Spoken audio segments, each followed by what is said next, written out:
Our adult ramblings, our adult ramblings will be preserved for the ages. That's the inherent state. Okay. That is in the inherent So state. it's- All right, so what I've been noticing is, or what I think is, I don't notice any difference between my consciousness when I'm sleeping and when I'm so-called awake. Right. And I can't understand this because there seems to be, of course, matters of alertness. Things are just a lot more quicker. Alertness, maybe. you actually have any of that, eh? That's. Yeah, but I you know, and it's just sort of been sort of recent. I mean, it seems like there's sort of like this process. Okay, like when I'm in deep sleep, of course, I don't know what. I don't know if anybody would really know what deep sleep is. Although I get As opposed to this, of course. Yeah, as Everyone opposed knows to this. Of exactly course, what I know it what is. this is. Yeah, that exactly. It's exactly the same. But the difference lately seems to be just everything all flows from sleep, waking, so-called waking, to, you know, just fully getting up and going to the bathroom and brushing my teeth. It sort of all seems the same. And I can't understand that. What's to understand? Because well,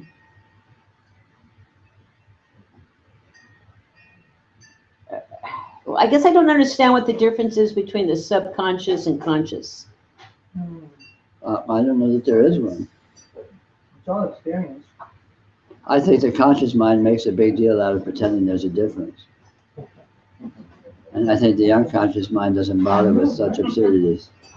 Yeah, I think that's probably right. I think the conscious mind bootstraps itself and defines itself as existent in certain terms, in no uncertain terms, vehemently, That's right. and defensively.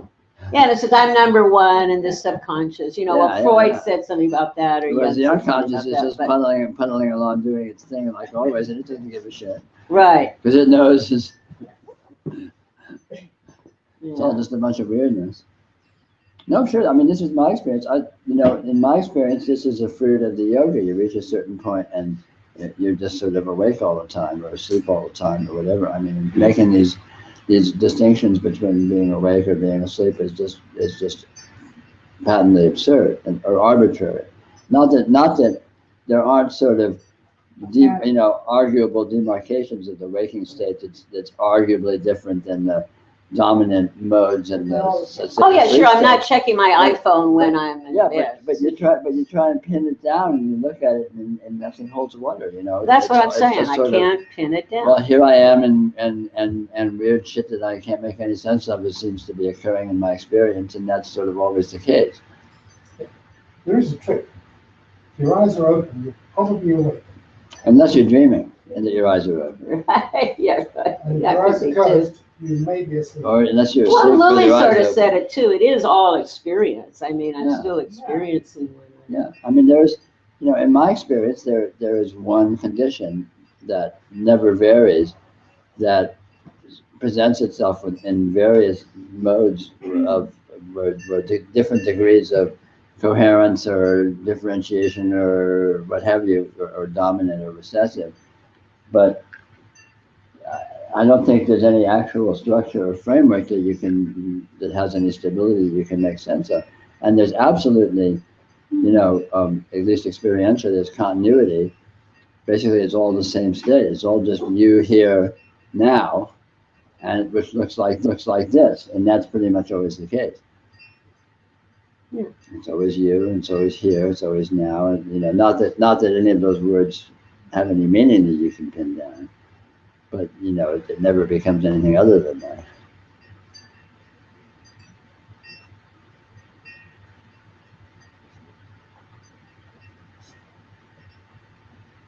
But I think this is a hallmark of success in the yoga. In my experience, I got to a certain point where I noticed that, but this is really interesting. I'm awake when I'm asleep, and I'm asleep when I'm awake. Mm-hmm. And that, I couldn't, demarcation. It was really arbitrary. I mean, really, like literally, not in some highbrow philosophical sense, but I mean, Yeah, no, it's just sort of very I was just sort of, qualitative. well, here I am. Okay. Yeah, and sort of experiencing like that. It's been a little bit easier to, well, see. Well, one, it's been a little easier because I have been messing around a little bit with lucid dreaming. It is sort of a little bit easier to do that. But also in the, awake, it's a little bit easier to see all the tricks that my consciousness is trying to pull on me. You know what I mean? Yeah, all the fast Pull on ones. itself. Or on itself. Yeah, and Yeah, and I still go through, I don't know. I'm not enlightened like that. Or recognized like that. I still have to go through it. But I just sort of, I don't know, I just sort of marvel how I can do this, you know? No, for sure. Yeah. That's the thing. It's marvelous. It seems like if you wanted to try and define the awakening state is that state in which the bullshit coefficient is highest. Yeah, exactly. That's all. That's the only difference. Functionally, you're most heavy-handedly when you're Quotient's awake. a little bit higher. Your bullshit quotient is highest in the waking state. Yeah, right. When your mind is fucking with you most heavy-handed. Yeah. And I don't know, I guess maybe, advanced yogi is sort of being able to calibrate, like you would an amplifier or something. Maybe sometimes it's just the opposite, that you just stop giving a shit. No, that's, I was going to say something. And you see the calibration, all these differentiations are so arbitrary and so flimsy and so irrelevant, yeah. Yeah, and there's so many of them. Am I awake? Am I asleep? It's like, what? Who cares? You know what I find sometimes, and it's especially I notice it when I've had a few moments of being pissed off about something or frantic about something, and I go, well, that was fun, and it stops. Yeah. It's like something arises and says, we're having fun now. And then it doesn't bother me anymore because I can still be pissed off and know that it's just the energy of, it's like having a storm come through. Like yesterday when it was really blustery, windy all of a sudden, I'm standing out there and I thought, I know how that feels. Hot under the collar. Here we are. And so it doesn't mean anything. It's just kind of like it's more like a surprise at the amount of variation there is in experience or something, and the source of its channel or something, I don't know, but anyway, it's interesting rather than a problem. It seems like all quote comparisons are really this is kind of like a little wisp of memory. You can't really compare anything to anything. It's true to say that. Memory, yeah. But that's very deceptive. It's just that's its own experience, and it doesn't actually have any connection to anything else. So all of these are like little, dreamy things going on. Unless you believe that it's actually a memory as opposed to a thought, an experience. Whatever, but now there's whatever is your experience, whatever this experience is. And this can be combined with a zillion other things that are going on now. But there's no actual, it's like, let's take like a movie. A movie is a series of still shots. And you run them, and the function of eye and perception runs it together into a film, into motion. No, see, I'm not sure I concur with that. If I could weigh in. Yes, please do.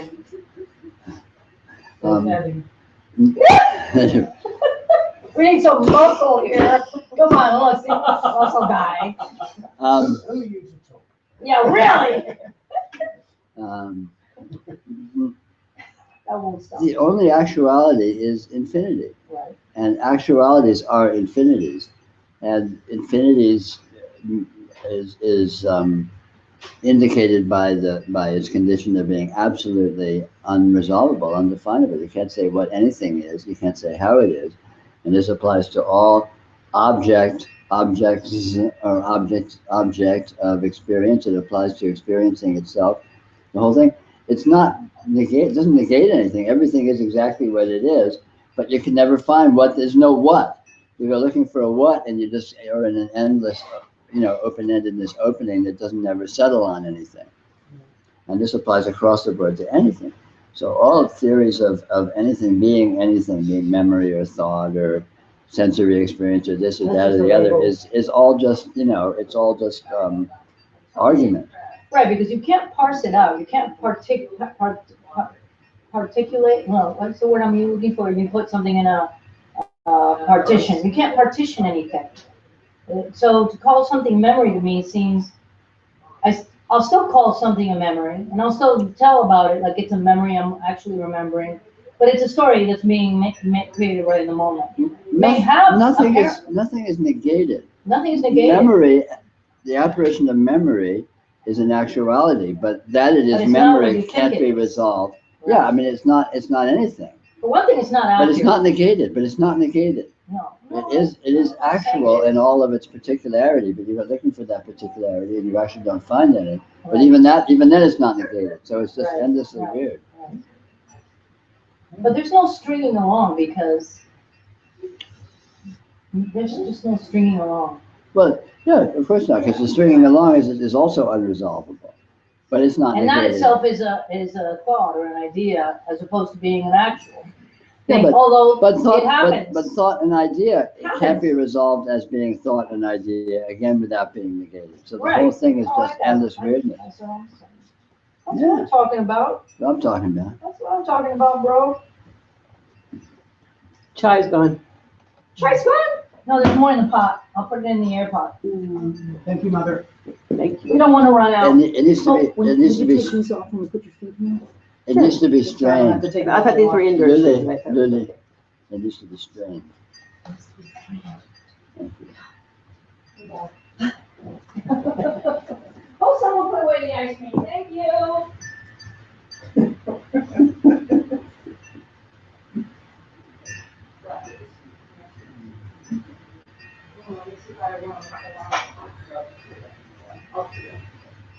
What? Okay. Ice cream cooler. Okay, now we got that.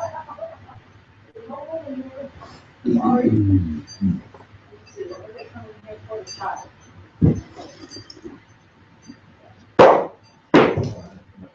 Valuable object worth destroying.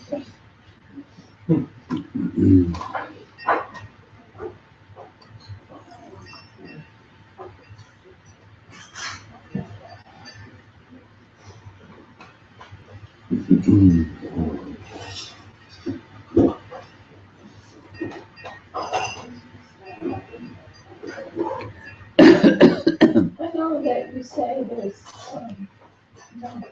doesn't make any difference about anything, but I do notice that, when there's a kind of clarity about intention and follow through, it seems a little better than having an intention to do something and then finding yourself not doing that, getting all mixed up and doing something What does better mean? Both of those, something that could be described as both of those conditions can occur and do occur from time to time, as we all know. And it seems better, seeming better can occur, which from time to time. But what is any of that really? This is like mind state or going along with who you are and doing something and then realizing I did that. I still feel the same way I did a minute ago, but a minute ago I did a completely wrong thing. I put two wrong things together, thinking that I was doing what, as a pattern, I do all the time. And then suddenly I'm not doing juxtaposing one thing with another. I guess Uh-huh. because there's a different kind of attention happening. Maybe. But yeah, I mean, there's all these, concurrences that can be describable in those terms can seem to be occurring for sure. But that is so is the case, and that it can seem better or worse is the case. But what any of it actually really is, of course, is always, a mirage. You can't actually get to what's going on and what's happening. I guess if you were really alert and awake and right on it every second, that would be intense. That would just get to be too much. I mean, maybe it's great, we just Well, grow up and do. there's not really that much control, is there?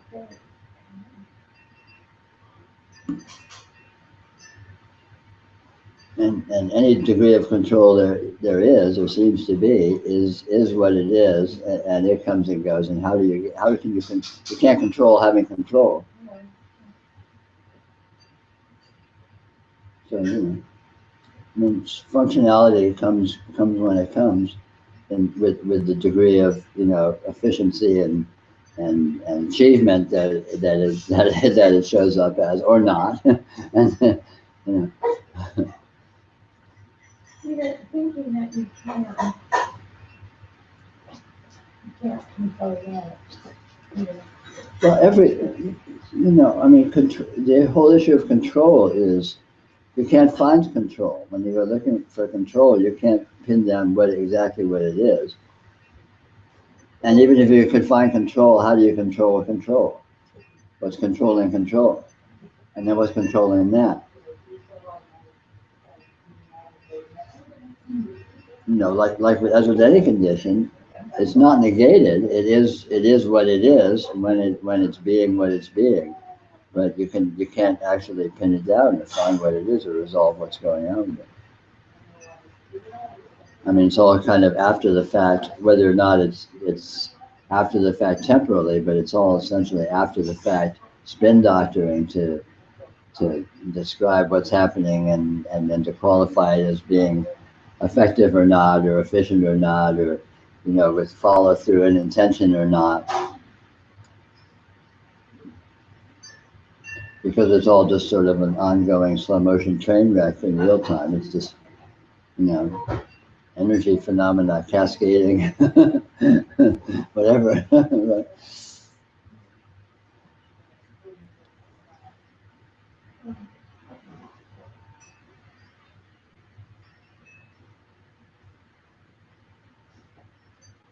But that doesn't negate participating with it any way that seems appropriate. It doesn't negate any kind of engagement or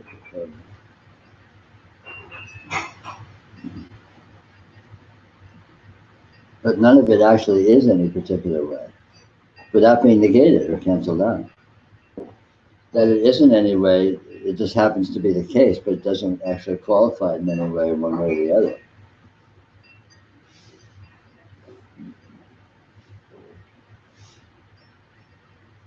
Well, you have talked about a seeing through control. Sure. But seeing through control doesn't replace it with something else or anything that it is more actually. Well, it dissipates, but it seems to rear its head continually. There's nothing wrong with control, but control isn't control. Just like anything isn't anything. It's not negated. It is what it is, and it shows up as it shows up in the way that it is, and can be participated with any degree of artfulness. But again, you can't. But even all that being the case, you can't say what's the case.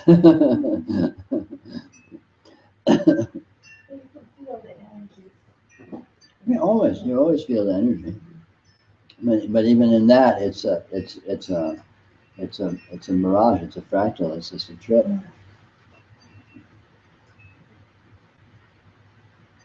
But there's no limit. You know, I mean, it's very paradoxical. There's no limit to how intimately experience can be and is participated with. But even in that, it never actually becomes something, and even that participation never becomes anything. You can't actually find it. But that, again, that's strange. That doesn't negate it or cancel it out.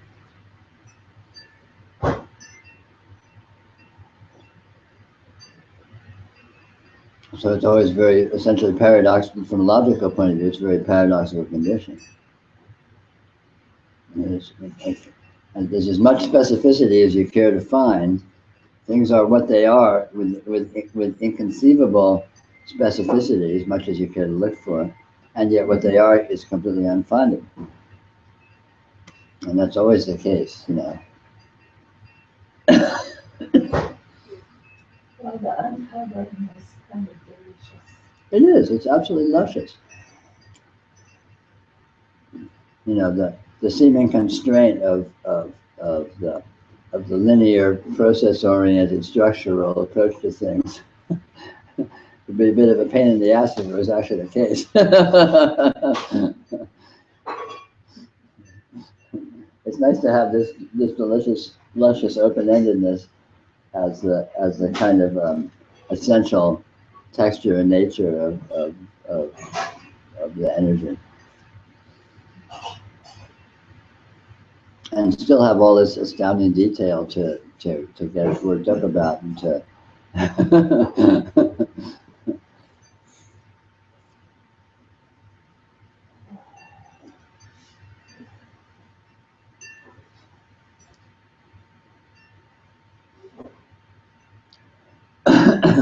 So Steve had mentioned something about memory. I mean, in a way, our memory is just sort of like, they're sort of just the details of what this is spinning out right now at this moment. Sure, it's one aspect of, you know, what the details of what's spinning out at this moment. Yeah, I mean, but I mean, are memories any more than that? I mean, no, memory's no more or less than that. Memory is like every other experience. It's like a window opening on the desktop of your experiential computer screen. And the window opens, and then there's information right, that represents itself as being in a certain context. Right. You know? I say that's a memory as opposed to. Yeah. Like the window opens, and at the top there. of the window it says memory instead of a top of a window that says seeing, or the top of a window Yeah. that says emotion, or the top of a window that says whatever. Mm. But it's all basically just energy presence, and then you go looking for what energy, what present, and the whole thing just recedes like a mirage. But still it's there. The windows are there, and it's open. You just can't find it, but it's still there. You know, and it's always that. Yeah, I mean, at certain times in my life, and certainly now, you know, as approaching old age, I don't know, memories seem to take more of a predominance. Maybe because there's just more of them or something, or maybe maybe over the years I've taken them as they're really real, and then I just kept on building on them. I can't understand exactly what's happening, you know.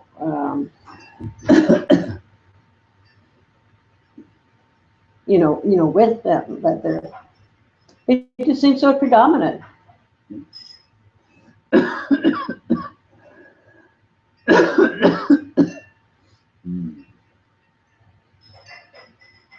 And that seems to be another thing about modes of experience, is that some seem more familiar, more predominant at certain times than others. Yes, sure.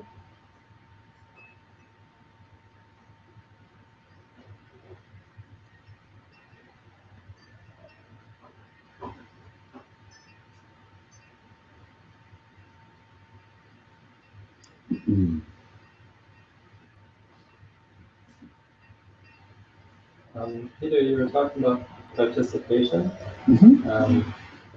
and I don't know if I understand exactly what you mean, but like for me, it seems like sometimes my participation is easier or more, certainly more pleasant. Like there seems to be sometimes where I'll feel like I'm I'm in a flow, or I don't feel like I'm reacting. I don't feel like this sort of tension, like some part of me is moving against what is happening. Uh-huh.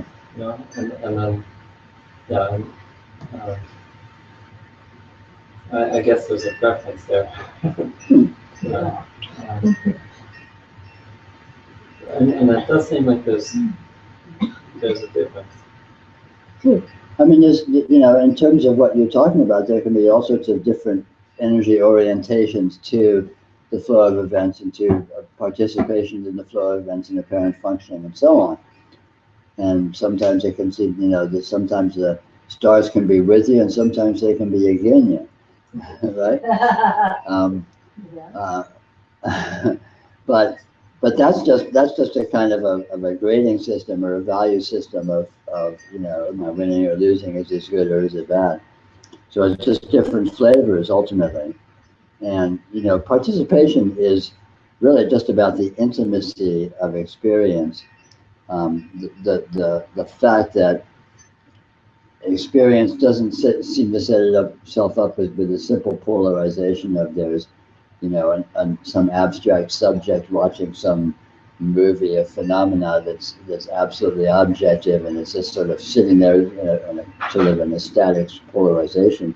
On the contrary, there's this astounding seeming sort of interpenetration of subjectivity and objectivity, and so there's an astounding intimacy of moving in and out and through one's experience in various ways. I mean, again, none of this can be parsed. You can't make sense out of any of it or define it. But experience, and you could, sort of poetically speaking, we could say experience is something that one dances with, dancing with your own experience. So it's very participatory, arguably, but certainly very intimate. And it's never in a sort of a seemingly simple static relationship with itself. You're moving into it, you're moving out of it, you're steering it, you're surfing it, you're being swamped by it. I mean, there's just all sorts of seemingly, very sort of virtually dynamic orientations that are very, dynamic and unstable, and of course undefinable, but intimate. Very intimate. One is, you're really here, right? You're really doing this. You're really in this, and you can't, and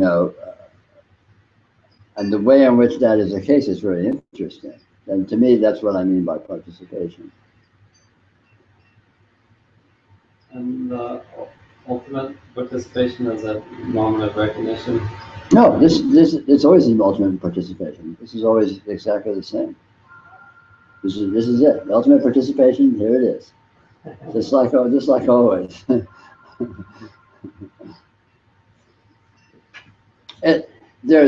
Mind you, it can be recognized more nakedly for what it is, or it can be being held in imagination in some strange way as being something that deviates more from the way that it actually is. Which seems to be what this whole spiritual issue is about, is orienting to this actuality more in the way that it actually is, or orienting to it in terms of interpretations that deviate more or less extremely from the way it actually is.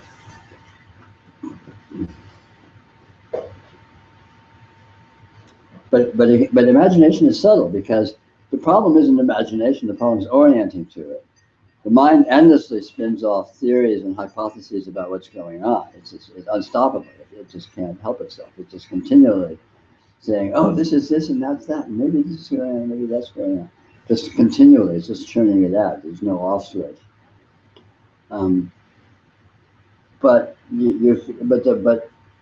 it seems as though one can sort of follow that as mattering and being relevant, or one can just see that as another strange dynamic energy system that isn't really about anything and isn't really necessarily connected to anything meaningful.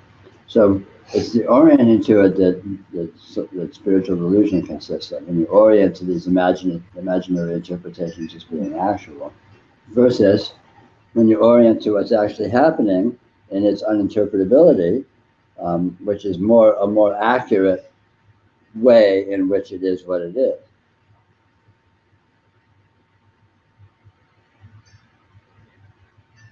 And it's insidious because, of course, when you're orienting to imagination, typically it's done unconsciously and you don't know you're doing it. You just think that things are that way. You know, like a person who's lost in the cult, or a person who's a, hardcore materialist, skeptic, or or anything, any, sort of a worldview that one identifies oneself in. Typically, it's not recognized that this is something that's being more or less artificially held in mentality. It's typically, I imagine, for people who find themselves in this, it's just held to be an objective reality that, oh, the world is like that. And that's delusion. That's the spiritual problem. And the spiritual solution is to see that all of that stuff is not actually the way the world is. It's hypothetical. Maybe the world is that way. The world might be that way, but that's just a hypothesis. And then you can look and see the actual condition within which that hypothesis might apply, which is this condition of very strange infinities and instabilities and dynamism and slippery participation and extreme intelligence and so on and so forth.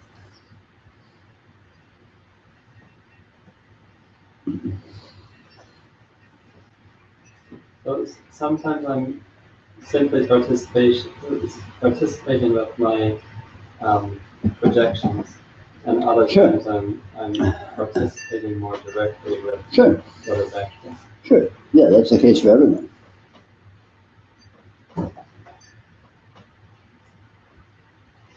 And the point is to see that. The point isn't even to try and change it.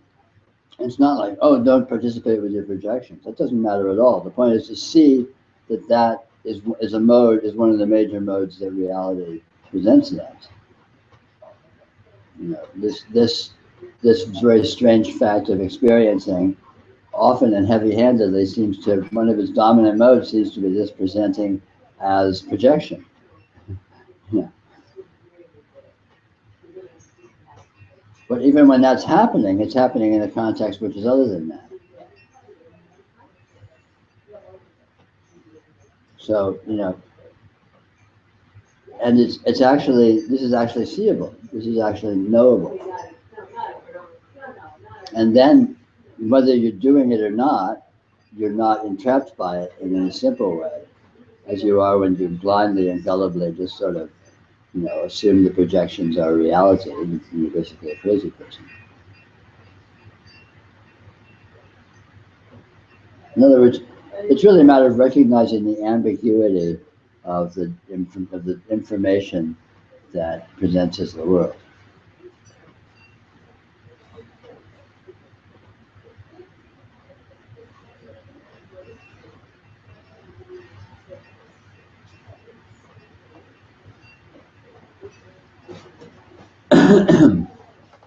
And discovering this to me is also to recognize and realize that the you think you are is also an apparition, and it's no more you than your thoughts or the world around you, but also no less you than the world around you. In a sense, you recognize in some way that there's no control, but there's no need to control because it's nothing separate. You or it or something. I don't know how to describe it. Well, you said it. Okay. It may have been relatively incoherent, but it shows everything else, so we're good.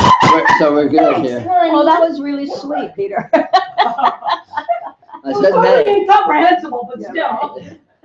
Well said. But that makes it good because it's all. That's the truth. That's what it is. Well, but you also stop struggling with trying to understand it. Because I don't struggle to understand any of it at all, ever, anymore. It's like sometimes the recognition comes up, oh, the Lily character is doing her role. She's on stage, she's got on this outfit and costume, and makeup has done their thing on her, and she's playing this role. But that's so far in the background, and it itself is like the prompter backstage is saying, this is your next line. And so none of it is me, none of it is not me, none of it is, there's no, Yeah, it doesn't resolve into any it particular doesn't result in orientation. anything. And it just all keeps going on, and it can be fun or not. Even that never lasts very long, so it doesn't really matter a whole lot. Like some days I'll have a really bad day, and Peter says to me, he says, don't worry, honey, it's just a transit. I go, what the fuck is it a transit? It's all a transit. I'm having a fun transit. I want those ones not to transit, okay? I want that one to stick around. And it's when I'm all pissy and frustrated or something that I say, well, you know, go ahead and transit real quick. But transit, you know, I mean, That's that just the does way mean something. I mean, transit It's is, really very poignant. It is. yeah, of course, there's no understanding. The transit means that qualities are changing. Right, that's it. Continually. Continually, and tastes are changing. You know, the orientation to space or time, if you're in that mode, that change. It's just. Yeah, absolutely. Slip sliding away. Mhm. What? Slip sliding away. Oh, my favorite song. Yeah. Yeah, that's it.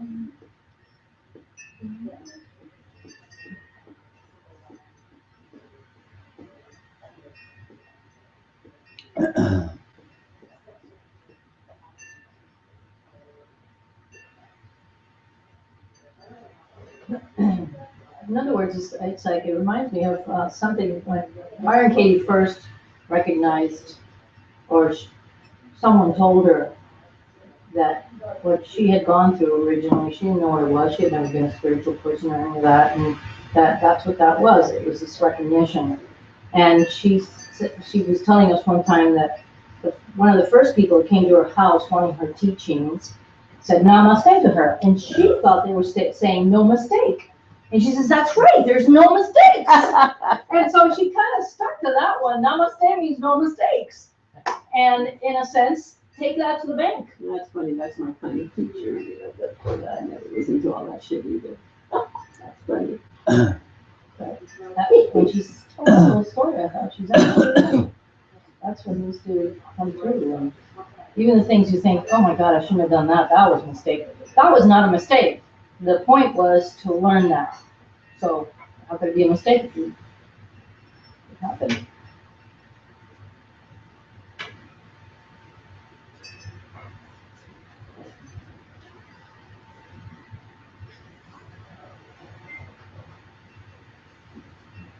We used to say in the 60s, it's all good, man. Good. Chill out. Did you say chill out in the 60s? No. Not in the 60s. Cool. Far out. Far out. Mm. We didn't even do deed yet. For real.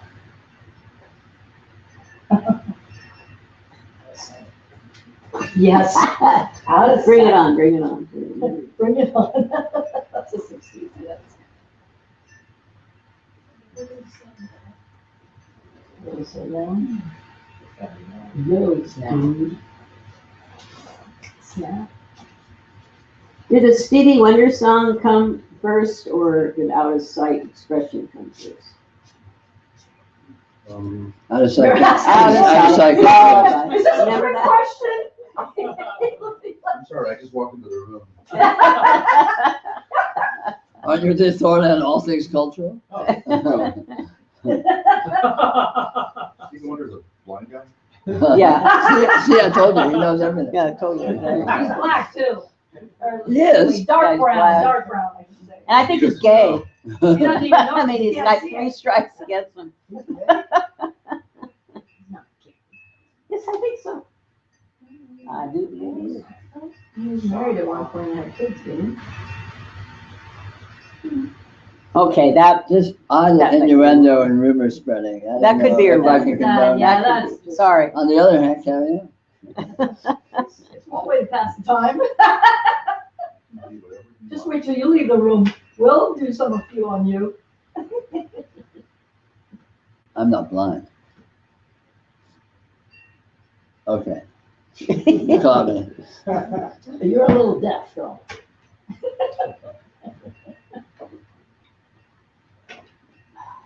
Oh my God, we're taping. Shit.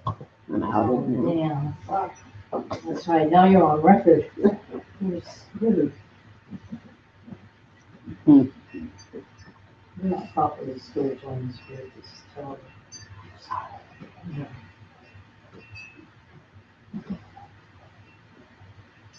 Hmm.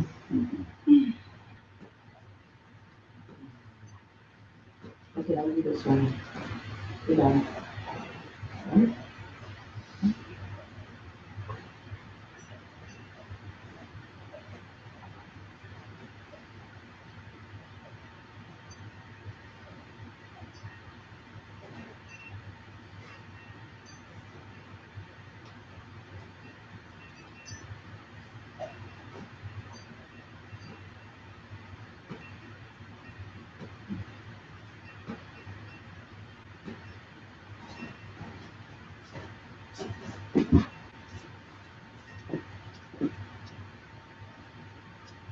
So if I'm not noticing the infinity, then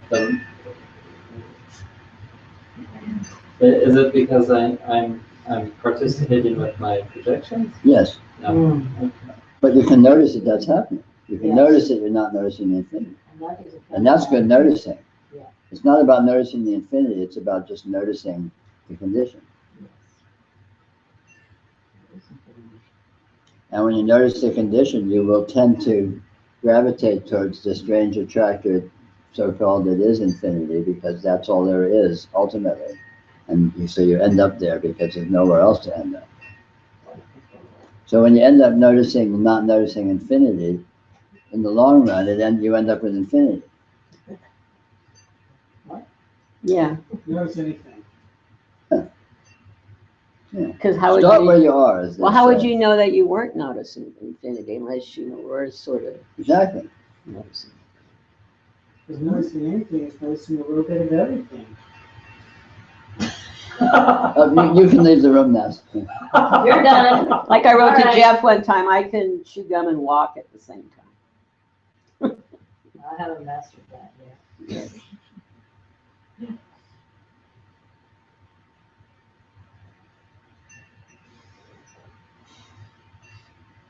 That's what Buddhists think. Yeah. That, Yeah. Eat when you're hungry, eat when you're tired, eat while carrying wood, yeah, chopping water, just Right. fucking eating. Eat well out of my house, too. That's why the Buddha is fat, right? How do you think the Buddha got the way he got? yeah, exactly. The reason it's one hand chopping wood is because the other one's got a spoon. A spoon going right to their mouth. Well, you're supposed to do the chopping wood to exercise so that you, No, that's too No? logical. that's too No, logical, no. okay. That's too much If you're rationality. ambiguous, get something to eat. Yeah. Yeah. Especially when you're feeling ambiguous, because you're standing in front of a refrigerator looking at it. What do I want? Yeah. I want the ice cream or do I want a hot dog? Well, why not one of each? Why decide? Things that are irresolvable. Let's The do form that. is the void is the form. The ice cream is the hot dog. The question is deep fried. That's right. If you're not sure, be fried. Ice cream. Hot dog That's ice what you cream. call, that's nothing to do with Japanese. You know what Nobody has big enlightenment questions while they're eating the salad. Mhm. Good try, Peter. Oh, good. Yeah, Oh, we yeah. try. Really good try. Is there any left or is it all gone? Well, I put some, I heated some more up and the last of it is in the There air might pot, be. if there's any left, it goes. But there is some warm water, there isn't any more? That air pot is an air ball. Honey, there is the yogi chai and there is hot milk on the stove, your milk. It's all good, thank you. Okay. Let me make you some. I'll make you some. No? I'm gonna make you any. I hear instant chai is really good. I'm serious.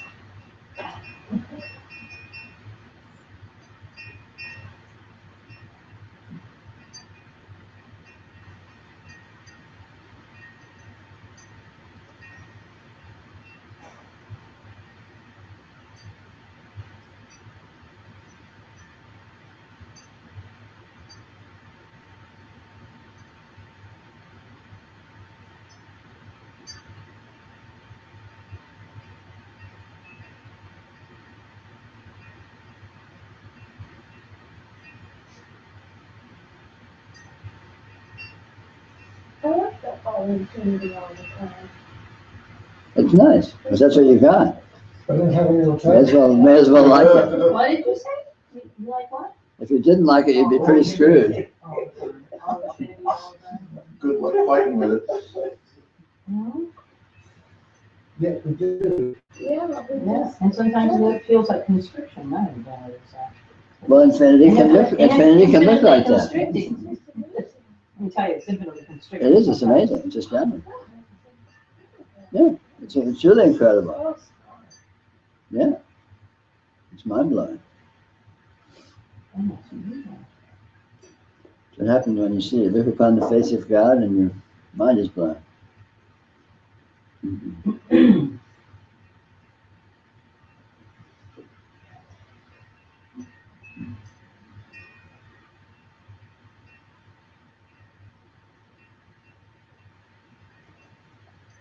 well, they're seeing and then they're seeing. Mhm. 60 stuff. They're seeing, but they're all infinities. 60s are gone, move on. You're not even in the odds anymore.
It seems to be a matter of context.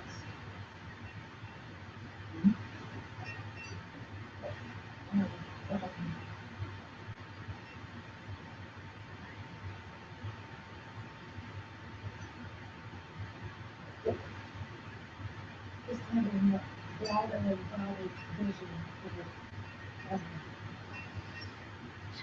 And again, it's noticing that broad vision is what there is.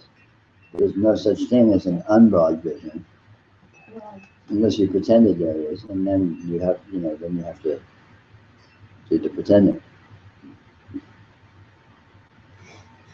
well, it's like this urge to, like, see it as big as you can, or just try to,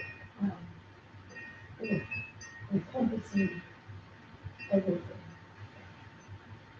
which is impossible. Well, there's lots of tricks. You can look at it in terms of, sort of scope, bigness, so to speak, or ultimate context. Or you can also look at it in terms of texture and dynamism. But any way you approach it, you ultimately end up at the same result. Because it's not a matter of any one of its parameters. It's not a matter of scale, like spatial scale. It's not a matter of temporal duration or temporal stability. All of those are just ramifications of this essential condition of call it infinity, call it unresolvability, call it, unfindability. But anywhere you look, you ultimately end up with that because that's the only place you can end up without manufacturing a cheap substitute, which again is nothing but ultimately nothing but that, because there's nothing else for it to be. Infinity is the only condition that exists. So anything that you come up with as an alternative has to be made of that. So it's not going to be very convincing for very long.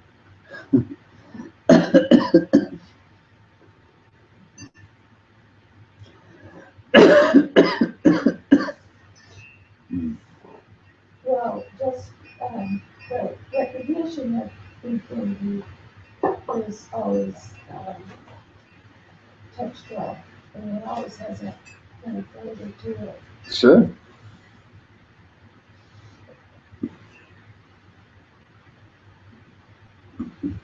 Encapsulating a kind of horror at the same time. The horror of that unknown. Well, I don't know, it may seem like that. I guess it can seem like that.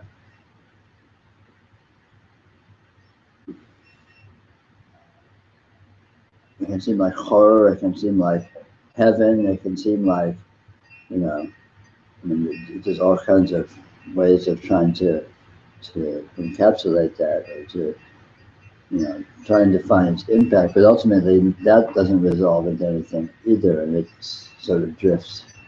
Mhm.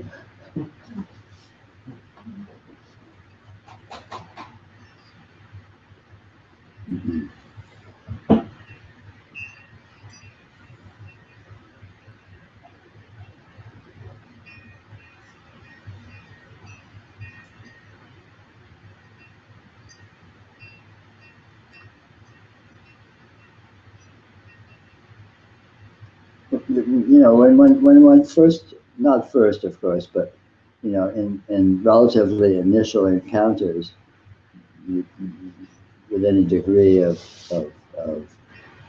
potency with this principle, you know, will have the startlement of it may have a flavor, and it might be a flavor of horror, it might be a flavor of amazing, it might be a flavor of just, you know, crazy making, weirdness.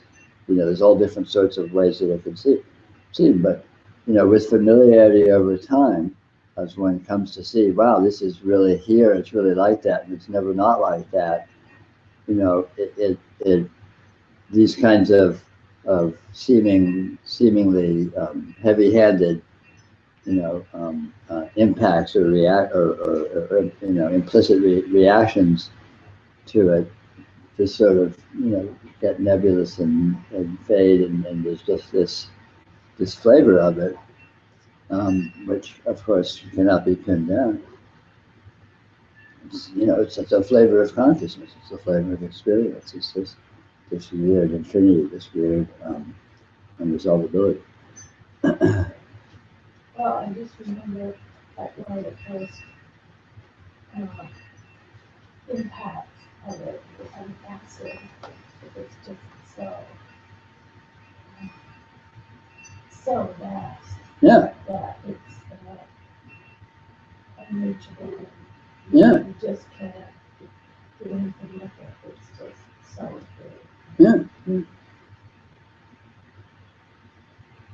But again, those kind of initial, those initial impacts have a wow factor that you know doesn't necessarily dissipate, but it sort of fades into the warp and woof of the thing till that's just what it is, because it's, you know, the contrast of impact and initial recognition is this enormous contrast to this versus what it seemed to be, which seemed to be so different.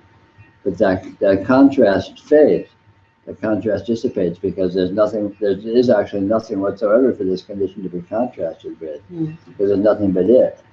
And so that the impactfulness implicit in that kind of contrast just sort of dissipates and goes into into the fabric of the substance of the thing itself.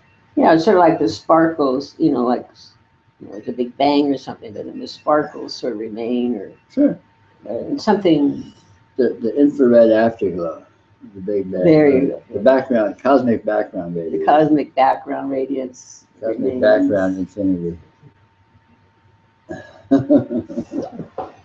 But it's the note, as you said, I think the noticing of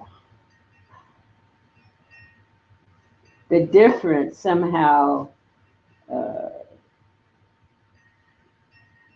the qualitative difference between those two different types of experience. I think what that does is it does remove some blinders or something blockage that made you not be able to recognize this. Sure. Something like that must have happened. The energy surges through the nadis and comes up against the little knots, and you have this big explosions. But once the knots are dissipated, then it's just sort of smooth flow. Yes, it seems like, in my experience, this quality of resolution seems to more inform the very perception itself. Yeah, well, there's nothing else. So it doesn't, whatever starts, it's sort of undone even as it starts. And so that seems to, just keep morphing somewhat. Yeah. This is it.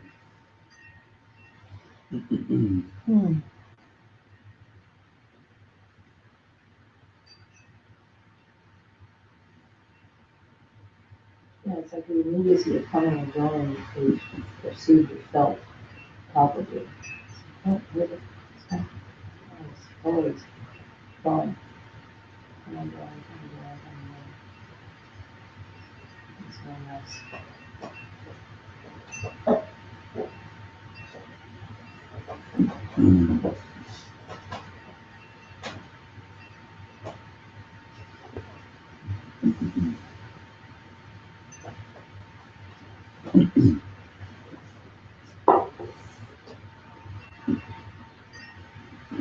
Frank, would you grab me a Sierra Nevada?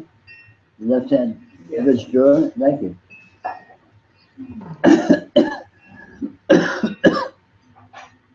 What's happening about? You know, something will happen. Something will happen. It will be horrible. At first. Finally, things are looking up. And then it will resolve into a delicious alcoholic haze. I prophesy.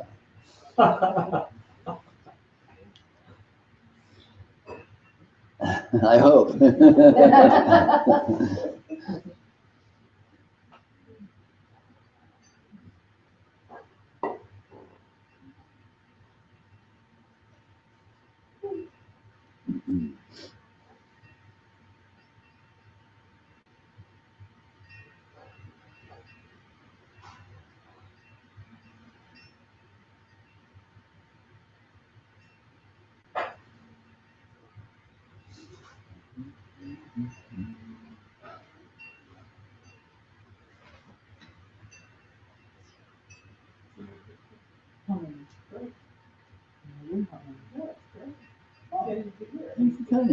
And humming? Yeah. So weird.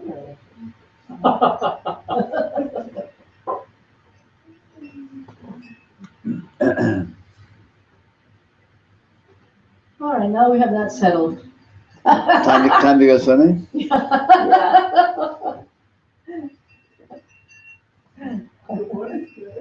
Yeah. Put your feet in yet? No, it's fine. What's that? Oh, did you? Good for you. What? You went swimming? I didn't see it. I missed it. My husband took it. I'm gonna go to the mall till I get stoned since I'm wearing white. Yeah, well. If you get stoned before you go to the mall, then you'll get stoned. No, I meant Rosestone. The stone, Yeah. that's what he meant too. Oh, yeah. That's it. It is. You just start saying Hare Krishna and they'll all join in. Yeah, Usually wearing your anklets. that's right.